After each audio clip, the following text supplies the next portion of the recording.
Welcome to Raj Kotecha Show, #1 podcast in Dubai. It's an audio only one because when I say there's a lot going on, there's really a lot going on. It's been an intense over 2 weeks. Reason being that Vic is traveling, so he's not on this episode of the pod. And we have just had one of those manic Decembers. However, along for the ride has been my little cousin Neil. What's up? What's up, Raj? I have probably not spent so many hours awake in months. I was just about catching up on my sleep, and then we found that you were coming. It was a very last minute trip. You're originally from Toronto, and then it was just straight into it. So you landed here. Tell us a bit about yourself and what led you here.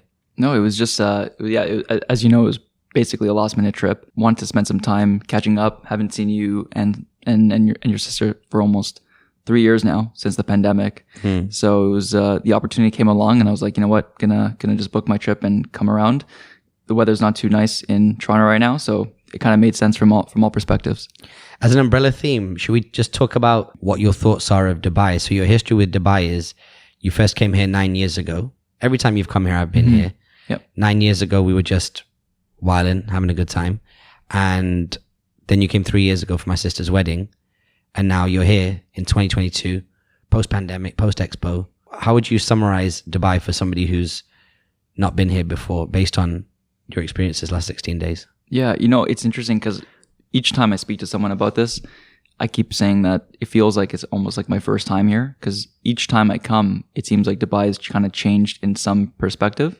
So starting off the trip, especially with Soul DXB, to see that part of Dubai, the music, the creatives, the culture, the different communities that you can walk around and kind of find out about at Soul DXB. I thought that it kind of put an interesting perspective on maybe this part of Dubai that I haven't seen previously.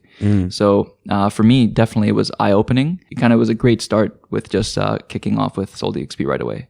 So for those who have not been to Soul DXB before, basically Soul DXB is a festival that celebrates music, art, culture, fashion, sneakers, and a whole lot more. It's about 10 years in the game here in Dubai, and I've said it before, I feel like it's probably the most important thing that Dubai has got going on in its calendar, and it was its comeback here after a couple of years off for obvious reasons. And we had a really good time, man. Like the acts were good. We also kind of got treated pretty well as well, because obviously Vic and I were DJing, and we managed to, as a result of that, like leverage a little bit of access. We spent a lot of time in the VIP section. The first night was a really special night with Georgia Smith acoustic set. Yeah, that was probably the highlight, if not of the entire weekend, was seeing that acoustic set. It was incredible. Georgia Smith seeing it in a very small venue as well, relatively speaking to the rest of the bigger concert. And then also just getting the opportunity to just walk around, see a lot of the local brands. You and Vic were DJing at the Amongst Few station, and being able to see, again, the other kind of local brands that Dubai has on display. I think it just kind of spoke to the vast breadth of culture communities that are being built here for the people that live here, and also for the people that are kind of visiting from all across the globe, and also from other parts of the UAE as well. What would you say the overall experience has been like? I mean, Soul DXB was a great kickoff, even for me as well, like, because we did what me and you have been doing for, I don't even know how many years, maybe 10 to 15 years now. Is that possible? Yeah, maybe not 15. Yeah, something like that. Yeah. Basically just pulling up in a country, whether it's in your home city when it was Toronto, now it's Toronto, mine when it was London, now it's Dubai, and just basically just tearing it up and having a good time. Yeah, and I think the interesting thing about this particular kind of trip the past couple of weeks has been there hasn't been one specific kind of event. It's more of just been kind of taking it in, seeing what's going around. And I mean, there's been just a lot going around in Dubai in the month of December. And like you said, pretty excellent month to come here. Yeah. And just kind of spend some time, especially if you're from a colder country like myself. Yeah. We got a lot of stuff in. What were some of the highlights for you? Let's start with food. Yeah. What were your food highlights? So I think to start off with the food, I'm just going through my phone here. I got to speak about yesterday's meal in Abu Dhabi. Oh, yeah. So we went to Daikan, which is a Japanese restaurant. And this has probably been, I got to say, man, it was probably my favorite meal of this trip so far. Really? Number one? It's up there, man. I you know what? I think it's probably it's definitely in the top two. but it was excellent in Abu Dhabi. Yeah, it's on Yas Waterfront. Big shout out to Bilal, the founder of that. He's got a couple of units here, one in JLT, one in DIFC. And he expanded out to Abu Dhabi. And it's actually a licensed unit. So you can actually pull up there, have some sake, have some beers, have some cocktails. And you went for the spicy miso, right? That's a highly recommended dish. Incredible. And then I also want to give a shout out to Sushi Samba from 2 days ago. Another great restaurant at the Palm, which was excellent. I got to also give a shout out to, I think the first thing I ate in Dubai, which was on the first day of Seoul DXB. It was a food truck, Burro Blanco, Mexican food, in an incredible Mexican burrito, chicken burrito, very fresh ingredients. It was a curveball for me because I was like, yo, go get me, and then whatever I said to go get me, because at that point I was DJing at Def Jam. You wanted a burger. I wanted a burger, yeah. And you came back with this burrito, and I was like, what the hell? It was like, what's happened here? And it was one of the freshest, tastiest burritos like that I'd ever had. I think that one, you had a craving for that. You actually even cycled over to their place in Business Bay, right? And even grabbed another one a few days ago. Yeah. So a couple of days ago, I was at Kite Beach hanging out, rented one of the city bikes, which are excellent, by the way, and was able to ride down from Kite Beach all the way to Business Bay. Kind of took a detour to the Meydan area unexpectedly, but if anyone's in Dubai and hasn't done that ride, definitely would recommend it. Yeah, I'm going to be doing that too. We'd be remiss to not include Meetish, a neighborhood food hall. How can I forget Meetish? Yeah. I only begged to go twice. So we went there pretty early in the trip, and that was cool. And, we've spoken about this place before. The food's incredible. They're widely known across the city for their lamb chops and Bihari Bhaiya chicken. I actually feel terrible even talking about their restaurant. I almost hate shouting them out because I feel like the more people that find out about it, the more demand it's going to place. And there might be one day where I go and they've not got something for me. But that was incredible. And then the second time we went was a little bit extra special. Second time was very special, unexpected. Heading there for the second time. Yeah, I think you're trying to figure out if you're able to say who we went with or not. So that weekend that we went to Meetish the second time was the weekend where I was hosting a couple of podcasts for Sharjah Entrepreneurship Festival. Yeah. So Sharjah Entrepreneurship Festival reached out and said, hey, can you host our official podcast? I said, no problem.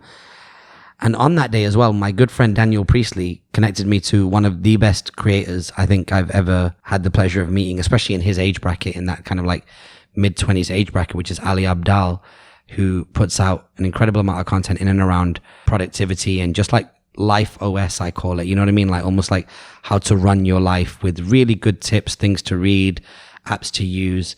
A brilliant dude. I've followed him for a couple of years. I remember I posted about him a couple of years ago when I don't even know where I was, but I posted about him and I was like, yo, this kid is next. And people said next, he's already got 1 million followers on YouTube. So I was late to Ali, but I was so passionate about his work that I just posted it without even realizing. Yeah, I just want to say one thing actually, with ringing the new year just in a few days, a lot of people want to read more books, gain new knowledge, gain new insights. Ali Abdal has a really good series on his YouTube channel about books that he's reviewed. So he reads, a ton of different books and puts out content in terms of putting a summary together of the various books, he's read. So if you're looking to read a few more books in 2023, it's actually a pretty good place to start because you can kind of get an insight in terms of the books that he's read, and I've definitely picked up a few from some of his recommended books. Which ones? Oh, like just top one, I guess. I would say the one that I recently read from watching one of his videos was a book called When Breath Becomes Air. Oh. So yeah, it was a really good read. But yeah, I would recommend anyone checking it out. Do you know who's the author of that book? I would have to check. Okay, no problem. Yeah. Give it a Google. When Breath Becomes Air, the book. Yeah. It's essentially about a neurosurgeon and his experience of medical school and a traumatic health condition that arose thereafter. So it's a good read. But yeah, there's a ton of different books that Ali, through his videos, reviews and also provides some of his insight in as well. I think there's a special series that he calls it on his YouTube channel. Definitely would recommend it. Having followed him and then having met him, what did you think? Because the times that we've hung out, sometimes we hang out with like notable creators, music artists or people like that. But I think this is the first time maybe that you and I have hung out with the creator community, which I'm part of. I've been part of it for a long time, but I think me and you have never found ourselves in that world. Yeah, he was such a nice guy. It was a pleasure to speak to him, and the fact that we were able to share a delicious dish at Meadish together was definitely a memorable experience for sure. Yeah, so big up to him and George, his cameraman. You did a great job. I think they took some footage. I don't know if we're going to end up on one of those vlogs or not, but if we do, we'll be sure to share it on my Instagram. So that was a super high. And Sharjah Entrepreneurship Festival was pretty good. That was the first time that you've walked around the UAE with an idea, or kind of walking through the experience of what kind of investment the country's making in its people at the moment, or moving its people forward. What did you think of that? It was interesting because the various different topics that they had at the SEF, Sharjah Entrepreneurship Festival, they had a wide breadth of different topics, anywhere from, cryptocurrencies, investing. They also had energy efficiency. Then they also brought in specific creators in let's say the YouTube community. For example, Ali did a keynote there as well. So I think they had actually a wide breadth of various topics that if you attended that event, you probably took a bit from each bit. Also, I want to say that it was designed exceptionally well. I thought that it was very easy to kind of walk around, understand who's going to be presenting next. So the setup and design of actually the conference itself was quite nice, from my opinion. But if you pull forward a couple of days, we had a very Dubai experience, which I'm glad you got to experience, which is that we were in Raw Coffee, and I knew that I was going to be speaking at Sharjah Entrepreneurship Festival, SEF, let's just call it that for short. And we saw Mo Gaudat in Raw Coffee, who is Stephen Bartlett's favorite all-time interview on Diary of a CEO. A really nice lad, to be honest, really friendly kind of guy, and very bright from what I hear and from what I've seen, ex-Google guy.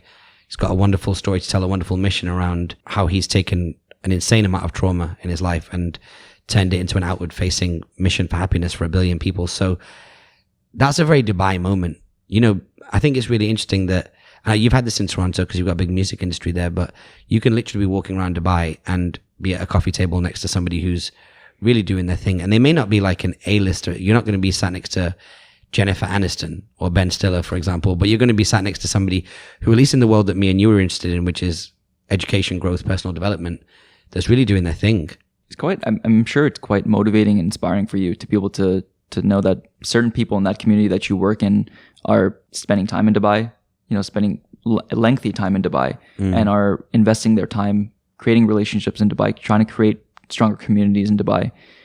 And just even from that experience with going to SEF, you can kind of tell that they were trying to position it in a way where, if that was your first time in Sharjah, they want to kind of educate you on what Sharjah has to offer, but they also want to create a kind of a seamless experience where you would also consider doing more business in Sharjah, coming out there more often, and also pitching some of the other kind of travel and tourism hospitality initiatives that they're trying to plan to bring more people into learning more about Sharjah and probably wanting to spend more time and obviously doing more business there as well. So I can really see why so many people in, let's say, the creative community especially want to spend more time and are looking at Dubai and the greater UAE as a place where, they want to spend more time and do more business. Yeah. And I think for me, it's I definitely feel like a kid in a candy store here, because I have an affinity with so many different communities, and so many of those communities are here. When we were at Seoul, we were deep in the DJ hip hop artist community. And then you've got the creator community, which would be the Mo Gaudat's world and all that. And then this, obviously the finance community, the energy community, there's so many different communities. For me, I feel like I just overdose here. And the other neat thing here is that, many people that we kind of ran into, whether it was at Seoul DXB or SEF as well, they're all people that have probably attended My Friends, Your Friends, or have heard of My Friends, Your Friends as well. So it's really great to see kind of that passion and that excitement about not only getting deeper into the My Friends, Your Friends community, but then also curious about, meeting more people as well and learning more about that. So I think that there's really that kind of entrepreneurial, networking, kind of collaborative spirit that I've really been able to experience firsthand over the past 2 weeks. Yeah, my proudest moment, weirdly, is when I walk in. I've been recognized for some time in different industries, but I love it when people don't know my name and see me and go, yo, my friends, your friends. That's cool. That makes me feel like maybe for the first time ever, we've been able to create something that's not pegged on me and my relationships and knowing people. So we had some really good times. What is it that you think would be a highlight for you? You know what? It's Family time has been good. It's been excellent. Yeah, no, just being able to hang out and catch up with family here has been definitely the highlight. I think it's been whether we've been at a restaurant or whether we've been just kind of hanging out and going for a walk. Your 5K walks in the morning. Yeah. Infamous. One thing I'm thinking about doing one day is, I don't know if I would get in trouble for this, but like, I would love to just like invite everybody I know one day for a walk. Like, just to invite like 700 people and be like, yo, I'm going to be here. Let's go for a 5K walk. You reckon that'd be cool or not? I'll probably end up getting chucked in the river or something. You know what's interesting is that whenever you mention to someone that you do a 5K walk in the morning, the response is usually like, oh, I should be doing that. So I think that you'd be quite surprised is if you actually created some sort of event around that or just invited more people out. Yeah. I think you'd be quite surprised with the number of people that actually want to join in. Yeah, that'd be pretty cool. I think it'd be good fun. Be good content as well. Get the 360 camera out and then just do the full walk, start to end. And I do want to give one shout out to one particular meal that I had during this trip. It was actually made by you, Raj. Oh, was it? Which one? It was the tuna steak. Oh. Tuna steak, veggies, and a bit of garlic bread. And it was kind of like a baked mushroom as well. Oh, yeah. No, because we're air fryer gang now. Are you going to get an air fryer when you go back? It's definitely on my Boxing Day list of things to get. Is it? Which is tomorrow. Boxing Day's tomorrow. Yeah. So I'll definitely be, once I land, I'll definitely be picking one up. See if they've got a collab with Lululemon. You put me onto Lululemon. That is fire. I can't believe it. You'll be wearing those shirts next time as well. I know we should. I can't believe it. I mean, for me, like, as a guy who's not in that kind of aerobic yoga world, I'm not going to walk into a shop like that. Do you know what I mean? But you hear bits and pieces, and there's one basically like moments from the house. I can foresee a My Friends Your Friends Lululemon collab coming up. Do you reckon? We also had the My Friends Your Friends t-shirts, the prototypes, which did really well at Soul DXB. What else did we get up to this week? I would say one that highlights as well from this week was Around the Block. Yes. Man, Around the Block now has taken about a quarter of its square footage and created maybe even less than that, created a little kind of quick service burger concept called Burger, BRGR, I think it was. Beautiful red branding and phenomenal burgers. Like, it's so weird because we went there and we got one breakfast, which is what Around the Block is known for. They're just militant when it comes to breakfast. And then one of these fly burgers that was so, so good. Incredible. It was probably one of the best burger and fries I've had, and I've had quite a few of those. Yeah. Yeah, you're from North America, right? Yeah. Where they just they hand them out at immigration as soon as you walk in the country. Exactly. and I think it's worth also mentioning that, since we do like our coffee, I can't forget about mentioning the Spanish latte at Arabica. Oh my goodness! I think that was that's definitely up there in terms of the things that I've had on this trip. That story was so good because the whole thing was like, wow, this is something uniquely Dubai. Let's go get the beans. Let's go do that. And then literally 2 days ago, you're on Instagram and you see that they've opened in Toronto. Yeah, I thought I was going to be coming to Toronto back with some fresh Arabica beans. And little do I know, later that night, I see that they were opening up a location at Yorkdale Mall in Toronto. So yeah, it's... Yorkdale's close to your old house, right? Yorkdale's not too far. It's not too far, but that's good to see, though, that they're actually expanding to Canada. They'll have to update the billboards around here to show that they have a location in Canada as well.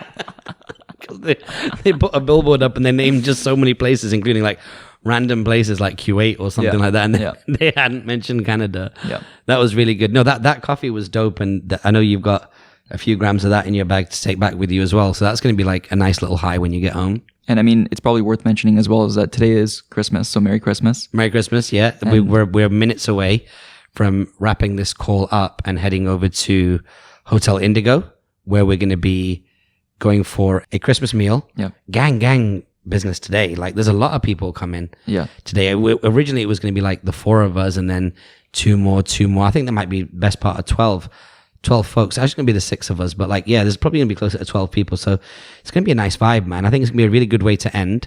And plus in literally 12 hours time, you start a 15-hour flight to Toronto. Back to Toronto. So no, it's going to be a good way to kind of spend, well, I actually, it's going to be a good way to actually spend Christmas here. It's actually a bit jarring here to look outside your window and not see a snowstorm that's currently hitting Toronto as we speak. Really? So, it's, I I definitely feel very grateful that I'm able to be here right now. Yeah. No, there's nothing says the opposite of snowstorm than a yacht with the sun bouncing off the water. No, it's super good, man. I'm glad that you came. I'm glad we got a chance to like move around and hustle as well. Like, because I think I don't notice this as much with Vic anymore because he's just been around so long. Do you know what I mean? And I think my career grew since I started partnering with him. I mean, it did. There's no two ways about it. But like with our relationship, which is as close, but just way more sporadic, we probably physically see each other every couple of years. But it was a lot more of like, yo, have you met my cousin Neil? You know my cousin Neil? We met a lot of good people in the city. Yeah. And I mean, with the holidays rolling around as well, I'm sure, it's going to be a really nice vibe relaxing here in terms of between the period between Christmas and New Year's is always like a very chilled out time. So I'm sure, for yourself, you're gonna enjoy yourself in terms of just getting that time to probably just kick back. Yeah. I'm off till the 4th. Is there anybody you met from the network that you remember? Do you think, oh, this was a pretty dope person? Because we moved around in so many different communities. Ali was obviously a great example of one. Yeah, no, literally everyone. I think everyone I got a chance to meet, whether it was for a dinner, for a coffee, or for at one of the events.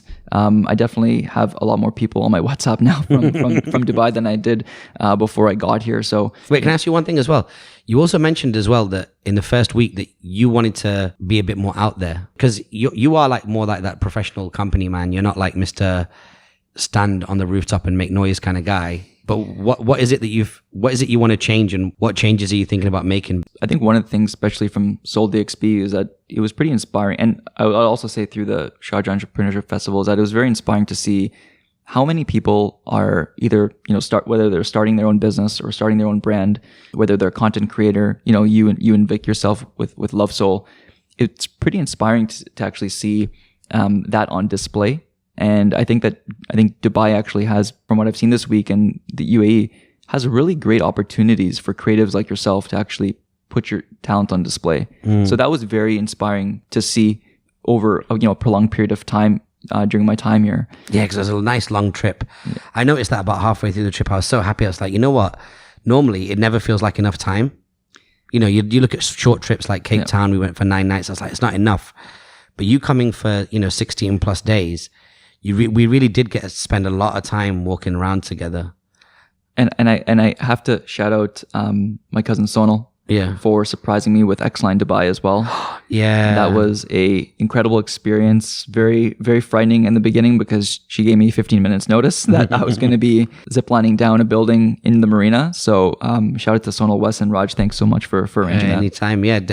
And jet skiing this morning was a vibe as well. So we've done like some sporty stuff. And shout out to you as well for like getting me to lift more weights. And I think between you and Devon, it's so weird. Like I meet you both and I'm just like, okay, the gym kind of like goes on tilt as soon as you guys are around. But I wanted to focus on that thing about what was applicable in terms of like, what are the kind of like 1 to 3 things or changes that you're thinking about making in terms of like quote unquote being more out there, which is, loosely defined.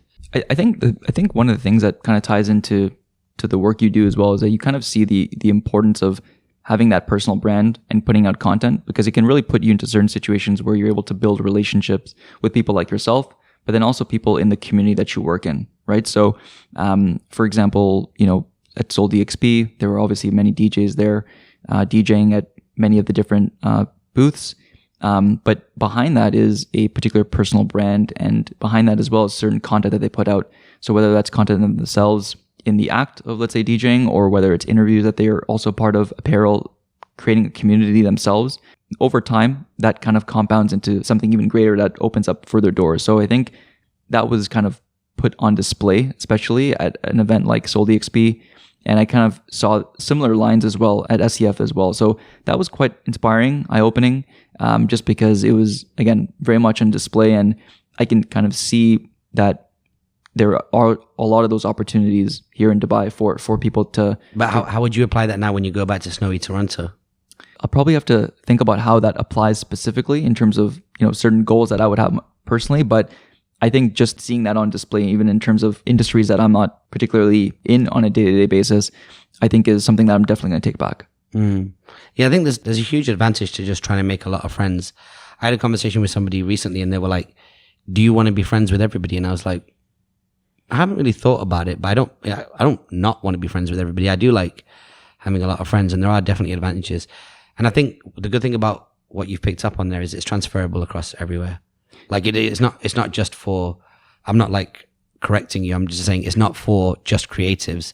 It kind of seems to work quite well, especially when you go into the corporate world and you look at people like relationship managers, account managers, salespeople, like just being that person who's got like a really broad set of connections and relationships is super useful.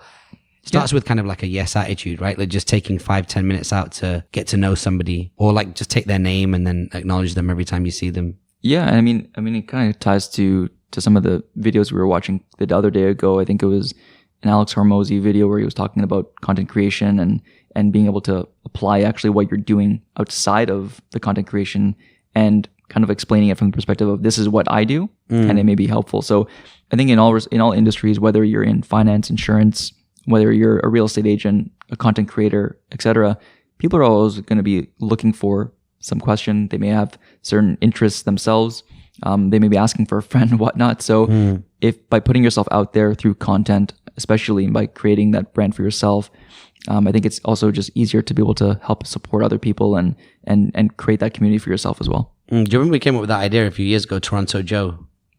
Yes. And what was that just like, that was interviewing people around the city, right? Like average Joes, or was it going to coffee shops? I can't remember. But that was a cool idea. We had the logo for that as well. Well, I'm glad you came, and we got some good time in. And just to give it a little bit of that kind of like algo swag, what was your favorite subject from the news this year, or like from the podcast, anything that we've discussed? Because we have this incredible group chat where we've got some absolute killers in there that submit some brilliant stories. I want to just give them a quick shout out whilst they're here. Oh, I want to shout out Kish as well, that was here for a whole bunch of this trip. So shout out obviously to Alex, Vic. It's so weird chatting out Vic because he's not here. Arjun, Bal, Jessel, Kish, Kyron, Sal, and Wes. What was your favorite like story of the year? Just off remembering, I can see you scrolling frantically. Or it doesn't even have to be from the ALGO group, but just like one of the big stories that stuck out to you this year, and why? Actually, there's been a few, but I think probably one of the more recent ones is the whole FTX matter kind of going on. I think that's been pretty interesting to see and learn more about. I think with each kind of news article that comes out, it's very interesting because of how prominent I think FTX was in certain spaces over the past 2 years. So that whole story has been quite interesting. I think obviously what's happening with a possible upcoming recession, increasing interest rates, I think that has also been kind of taken up. It feels like it's probably been taken up for most of the year in terms of that kind of news cycle. But those are probably the top two that I can think of, at least right now. Did you see that meme this year, that F around and find out? Did you see that? I don't think I saw that one. Okay, so there's a meme on the internet, which is, it basically goes along the lines of like, it draws a correlational line on a graph, and it says, the more you fuck around, the more likely you are to find out. Because there's that saying, right? Fuck around and find out. It's like, if you keep poking the bear, something's going to happen. And I think what we've seen this year is we've had multiple like fuck around and find out moments, like Elon getting Twitter, like SBF and FTX falling, whether you look at like what's been going on at Meta, whether you look at like growth tech in general and the exposure it's had to like macro, whether you look at crypto in general. It's like we've had so many, I mean, in the last 24 hours, Tory Lanez could be doing potentially 23 years in prison for his alleged involvement in Megan Thee Stallion getting shot. It kind of feels to me like the theme of next year is like, yo, don't be stupid. Do you know what I mean? Like, don't do anything. Don't get ahead of yourself, because that's what a lot of these people have done. And I think the people that we laud and think are brilliant, they're just as exposed as everybody else. And especially in tough conditions, the market's going to be pretty merciless, man. I feel like the theme for 2022 is like fuck around and find out, because a lot of people found out. Yeah, it's definitely, I think kind of what we were talking about as well is that I think whether it's through YouTube videos, podcasts, now there's so much great content out there in terms of being able to learn more about a variety of different topics that you may not have initially too much interest in, or you may not actually have a lot of knowledge of it initially. But I think we're living in a great age where there are so many mediums, whether again, it's your favorite podcast where you get your news, that you can kind of develop that breadth of exposure over a bunch of different topics. What is your content diet? I think right now there's probably a few podcasts that I particularly listen to regularly, I think each week.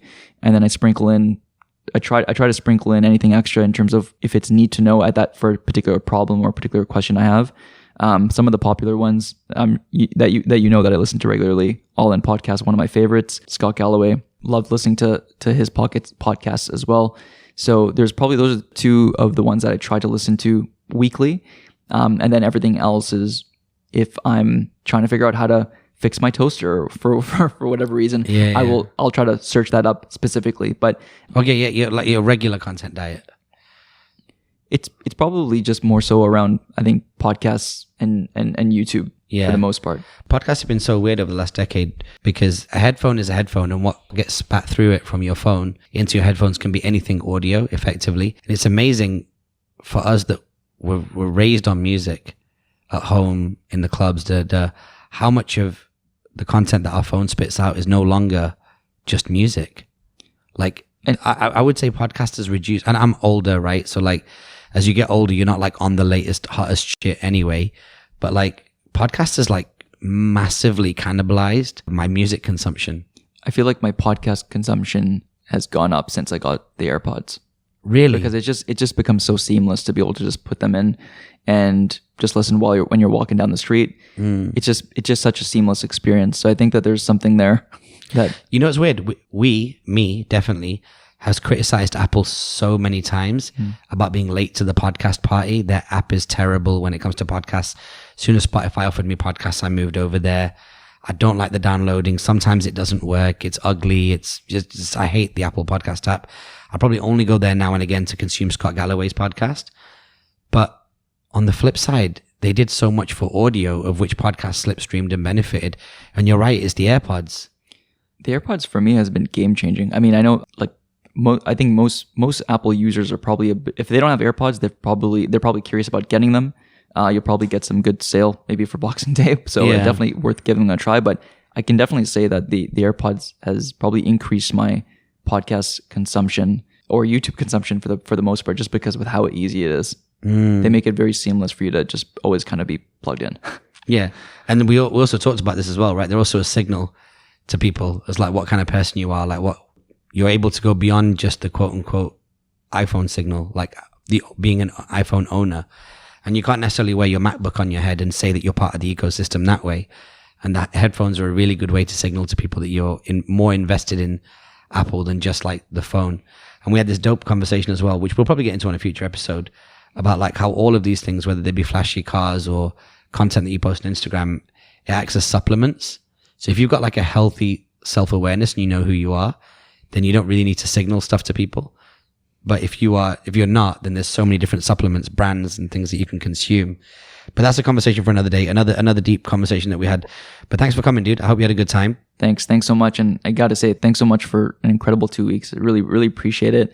It's been awesome. And, I can't wait to come back to Dubai, hopefully soon. Yeah, wicked. Awesome. Yeah. If you enjoyed the show, that's my little cousin, Neil. We wanted to put something out this week, but literally, if you just factor in how many places we've been, since the last episode, you'll see how crazy it's been moving around the city. But I hope you enjoyed this little chat, and it's a little bit different for an ALGO, but still some great food recommendations and some story recommendations and a few content recommendations as well. If you like this content, share it, man.